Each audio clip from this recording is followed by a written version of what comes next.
जब आपके बच्चे कॉलेज में जाएंगे तो उनके पास और ज़्यादा ऑप्शंस होंगे, स्किल सेट के वाइज भी और प्लस करियर वाइज भी। हमारे पास जो कन्वेंशनल करियर ऑप्शंस थे अब वो चेंज हो रहे हैं। टेक्नोलॉजी, थैंक्स टू टेक्नोलॉजी हमारे पास ऑप्शंस और बढ़ते जा रहे हैं। तो अब उसमें हमें चूज कैसे करना है, तो that is why I am here. तो फर्स्ट, हाँ, हमारे पास 3 ऑप्शन है अभी, that is science, commerce, right. सबको पता है, उसमें सब्जेक्ट्स भी आपको पता है। तो पहले तो मैं बच्चों से रिक्वेस्ट करूंगी कि दोस्त जो कर रहे हैं आपको सेम चीज करनी जरूरी नहीं है, अक्रॉस स्ट्रीम्स भी आप दोस्ती निभा सकते हैं। So that should not be the basis of your choice. Second, whenever you choose, you should choose on actual practical basis कि हमें लगता है, कभी कभी आप देखेंगे हमें लगता है कि हम इस चीज में अच्छे हैं, पर एक्चुअली ऐसा होता नहीं है। and there is another skill जिसमें आप अच्छे होंगे। आपको ये प्रैक्टिकली चूज करना है, डिवॉइड ऑफ योर इमोशंस। इसके लिए हमारे पास काफ़ी सारे साइकोलॉजिकल टेस्ट हैं जो ऑनलाइन अवेलेबल हैं, फ्री ऑफ कॉस्ट अवेलेबल हैं। पर इन टेस्ट के साथ क्या होता है, these are called stream selector test, जो आजकल आपने देखा होगा एआई बेस्ड होते हैं। पर जो फ्री वर्जन होता है, जो अनपेड वर्जन होता है, उसमें आपको खाली वो बता देते हैं, दे टेक सर्टेन रिस्पॉन्सेस, वो आपको ये बता देंगे कि you are good for this stream, but the house and wise वो पेड वर्जन में आता है। ठीक है, एआई का ये फायदा है हमारे पास। सेकेंड, साइंस में आप जाते हैं, हम जॉब करियर अपॉर्चुनिटीज से स्ट्रीम वाइज चलेंगे। 10th के बाद if you do not want to continue with the conventional education कि आपको 11वीं 12वीं नहीं करनी है, ठीक है, you are sick with the school, school नहीं जाना है, अब मुझे करियर चाहिए, मुझे जॉब चाहिए और इमीडिएटली चाहिए, तो हमारे पास ऑप्शन होता है आईटीआई का। आईटीआई में आप जा सकते हैं 10th के बाद। उसमें आपके पास क्या होता है कि अगर जैसे for example you still realise कि आपको इंजीनियरिंग करनी है बाद में, तो उसमें आपको सेकेंड ईयर में एंट्री मिल जाती है अगर आप साइंस उसमें चूज करते हैं तो आपने 2 साल की आईटीआई की और उसके बाद आप सीधे 11th मतलब सीधे 2 साल के बाद सेकेंड ईयर में लेटरल एंट्री के लिए एलिजिबल हो जाते हैं इंजीनियरिंग के लिए। बट अगेन उसके लिए भी सर्टेन टेस्ट होते हैं, जैसे आपको पता होगा, राइट। टेस्ट होते हैं, जैसे जेई है, टेस्ट है, टेस्ट आप क्लियर करेंगे तो ही आपको कॉलेज मिलता है। पर जिस भी कॉलेज के लिए आप क्लियर करेंगे तो आपको सेकेंड ईयर में लिटरल एंट्री मिल जाएगी। ओके, अब दूसरा ऑप्शन आता है कि आपको चूज करना है 11th and 12th। 11th 12th में आपके पास 3 ऑप्शन हैं, science, arts and humanities. At present एक है, अगर ये चेंज होगा, जो कि अभी 3 साल तक नहीं होगा, क्योंकि next year the NCERT CBSE is going to change the NCERT books for 3rd 4th 5th। अगले साल तीसरी चौथी पांचवी के लिए किताबें चेंज होंगी, उसके बाद they are going to change for 6th 7th 8th, मतलब ये फेजेस में चल रहा है। तो अभी 3 साल के फेज में हमारे पास 11th 12th के चेंज होने का कोई भी वो नहीं है, बस सिलेबस को वो थोड़ा सा शॉर्ट कर रहे हैं। आप साइंस लेते हैं, आपके पास 2 कन्वेंशनल ऑप्शंस होते हैं, engineering and doctor, right, this we all know. इसके अलावा भी there are many options, but again जैसे फार्मेसी है, आप फार्मासिस्ट बन सकते हैं। आपके पास आप चाहें तो और भी स्किल्स में बीएससी करके आप अपने और आगे बढ़ा सकते हैं। आजकल psychology is very happening, you can go into psychology and you can pursue your BSc psychology करके एमएससी अगर आप साइकोलॉजी करते हैं तो you are at par with the doctor.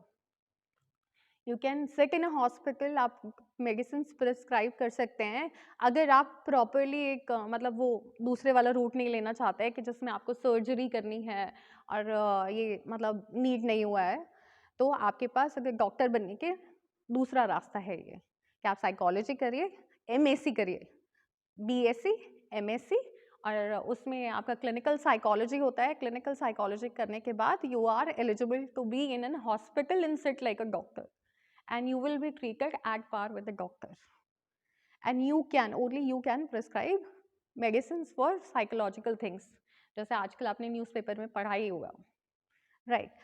Engineering, engineering another JEE बहुत बहुत अच्छा ऑप्शन है. People want to go to IITs and हमारे पास बहुत सारे इवन अब्रॉड ऑल्सो. अब्रॉड का हम थोड़ा लास्ट में डिस्कस करेंगे. तो इंजीनियरिंग के बाद भी हमारे पास अगेन बहुत सारे बच्चे ऐसे होते हैं जो हमारे BE की, उन्होंने बीटेक करी, बीटेक करने के बाद they want to go for arts या फिर वो और कोई गवर्नमेंट एग्जाम देना चाहते हैं.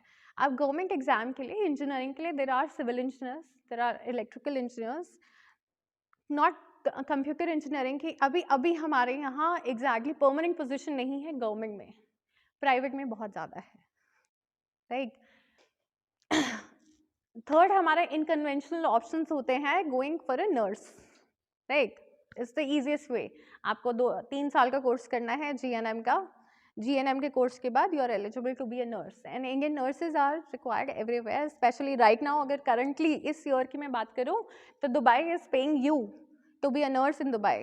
तो they will give you money, they will give you house, they will give you each and everything. You just have to go and work there and you will be treated as God. And it is not just a women's option, it is a men's option also. आपने देखा होगा nurses can be anybody, it is not a gender kind of thing, right?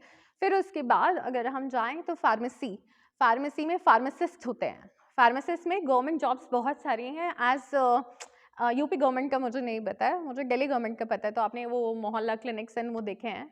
So each clinic और जो हर government में, हर state government में एक dispensary होती है. डिस्पेंसरी में एक फार्मासिस्ट की पोजीशन खाली होती है और उसके लिए भी अगेन एग्जाम होता है. You have to give an exam, you have to clear that exam और इसके लिए आपको BSc फार्मेसी होनी चाहिए. और अदर देन दैट आप अपना मेडिकल स्टोर खोल सकते हैं. मेडिकल स्टोर खोलने के लिए आपके पास एक फार्मेसी का ये डिग्री होनी चाहिए, तभी आप फार्मेसी खोलने के लिए एलिजिबल हैं. राइट. उसके अलावा भी हमारे पास बहुत सारे अनकन्वेंशनल ऑप्शंस हैं जिस पे मैं लास्ट में आऊँगी. Coming to commerce. कॉमर्स में वी ऑल नो CA सबसे बढ़िया, राइट, सबसे टफ, जो सब करना चाहते हैं, जो भी कॉमर्स लेते हैं. CA के अलावा we have one more course जिसके बारे में हमें नहीं पता होता है, that is company secretary. It is at par with CA. CA बहुत लोग कर लेते हैं पर कंपनी सेक्रेटरी का कोर्स बहुत लोग नहीं करते हैं in lack of information.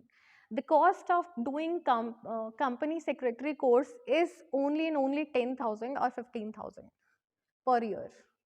But again, it is difficulty level at par with CA ही है.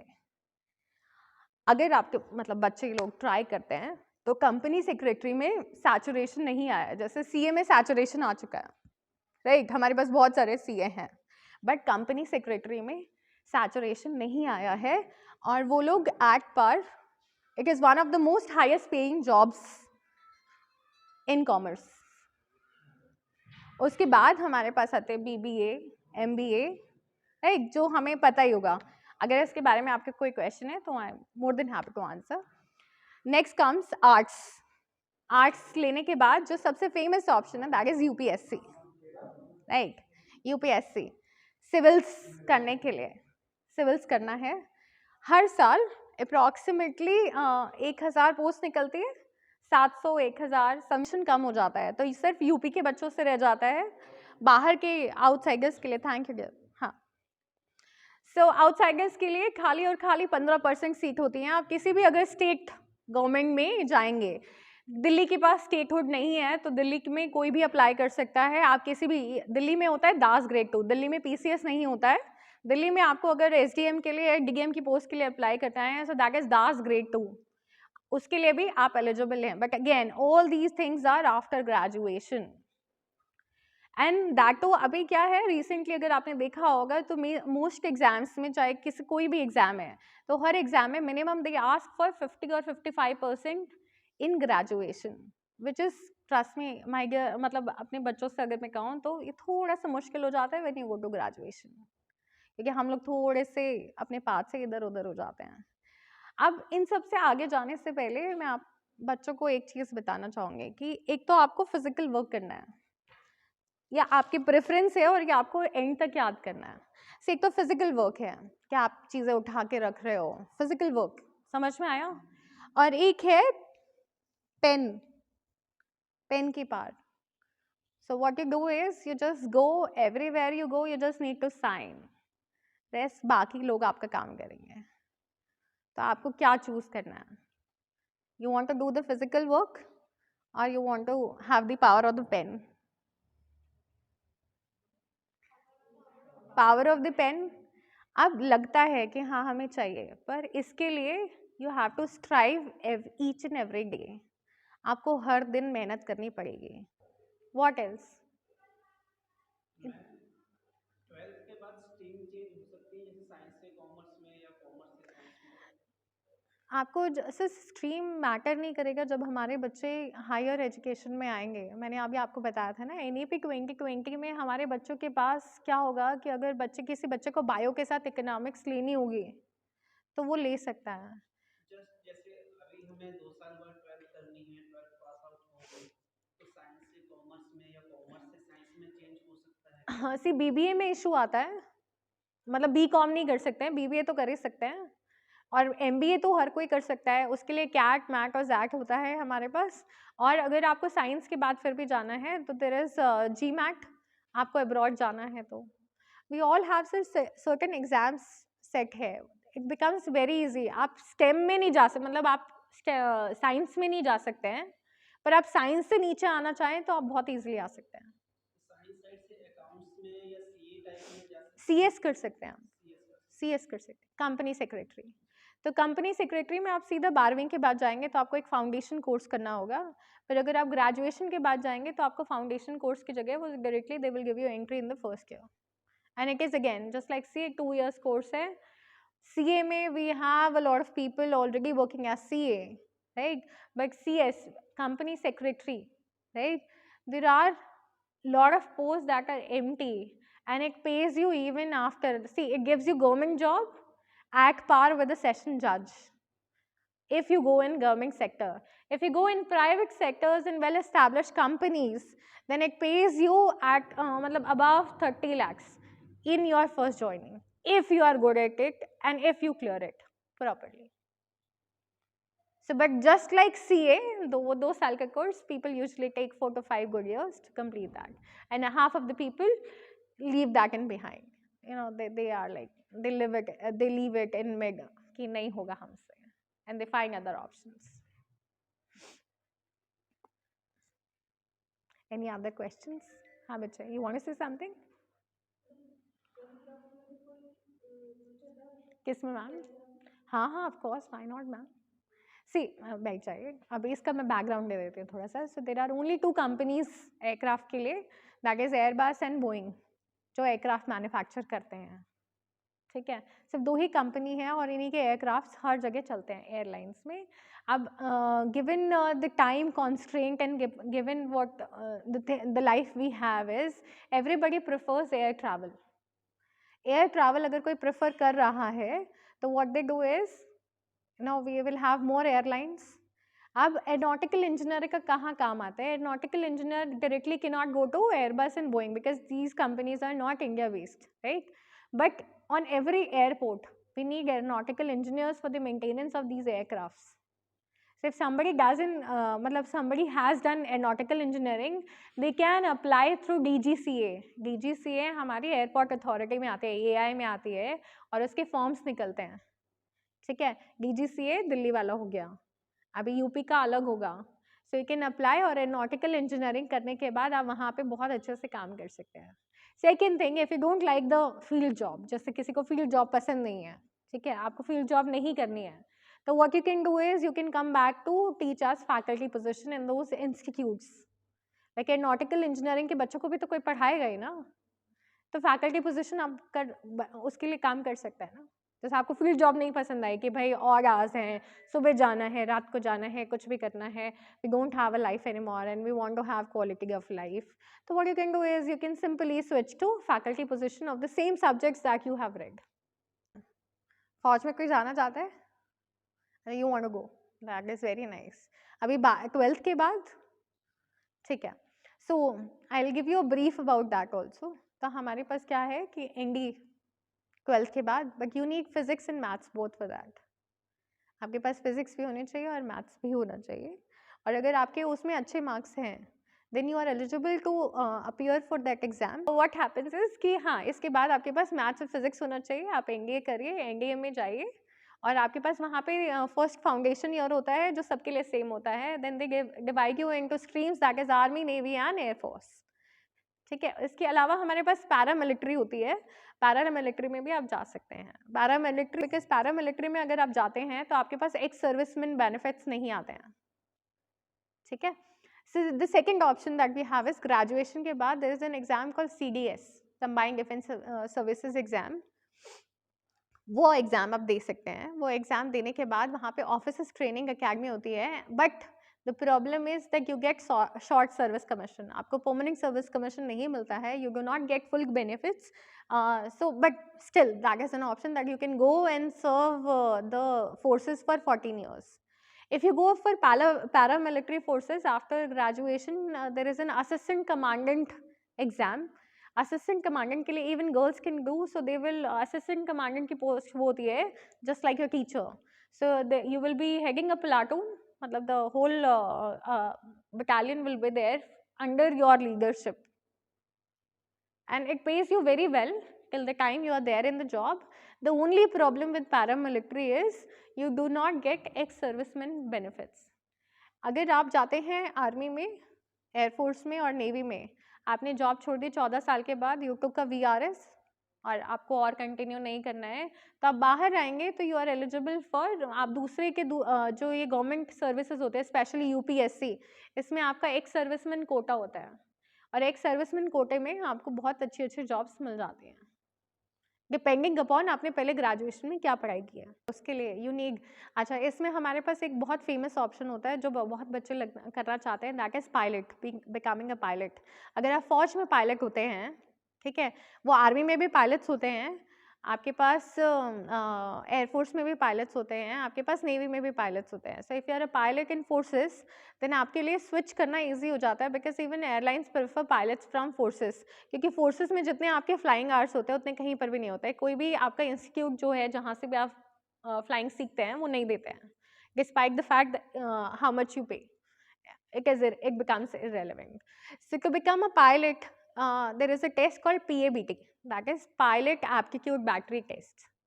वो जब भी आप जाएंगे, जैसे वो उसका शॉर्ट, जब भी इस टेस्ट को देंगे, only once in lifetime test होता है. आप जिंदगी में अपने जीवन में सिर्फ एक बार, जैसे बाकी एग्जाम्स तो आप जितनी बार फेल हुए दे दिया दोबारा, ये एग्जाम आप दोबारा नहीं दे सकते हैं. PABT test, that is pilot aptitude battery test. It is like a game. अगर आप एक बार फेल हो गए तो you will never become a pilot, especially in forces. वो लोग आपको ये ऑप्शन नहीं देंगे. एंड फॉर अगेन फोर्सेस के लिए, अगर आपको फोर्सेस में जाना है, you should be medically fit. Medically fit होना ज़रूरी है, इंक्लूडिंग योर आई साइट. आपका from head to toe everything should be mentally fit and you should be mentally balanced, क्योंकि देयर इज़ 5-day टेस्ट जो आपके चलते हैं, विच टेस्ट यू, मतलब आपके फिजिकल एट्रीब्यूट्स को भी टेस्ट करते हैं. How much you can run, what things you can do physically, आप कितना पुश कर सकते हैं अपने आप को. And they test you mentally also. There is a psychological evaluation. So what happens is, like for example, I'll just quote you this. There were approximately 100 something posts अभी recently. So Varanasi के board में, so there are also different boards है, right. तो वाराणसी के board में वहाँ पे there were approximately 32 children qualified for psychological evaluation out of the 300 children they had called for that board. Out of those 32 children, when psychological evaluation happened, only and only 8 got the posting. So you have to be strong physically as well as mentally. Ma'am, I want to clear a UPSC by science side, but UPSC is under arts, and I know him, but everyone say according to the arts it's easy. But I have a confidence that I can manage both, like UPSC course and the PCM. I manage both very well. But ma'am, people are saying so sometimes you get confused, disheartened. Okay, let me clarify this for you. So there are, please have a seat. So whenever we go for UPSC or PCS exams, so we have two set of papers. First is CSAT. ठीक है, CSAT वाला paper है जिसमें आपके पास maths और English ही आती है. Maths और English when you can do that, so you need, अगर आपके पास साइंस है, so you will be able to do it more efficiently, right? And depending upon history, geography, and other art subjects, UPSC only deals with the subject levels up to the 10th. All the government level जितने भी हमारे exams होते हैं ना, they have subject level up to the 10th only.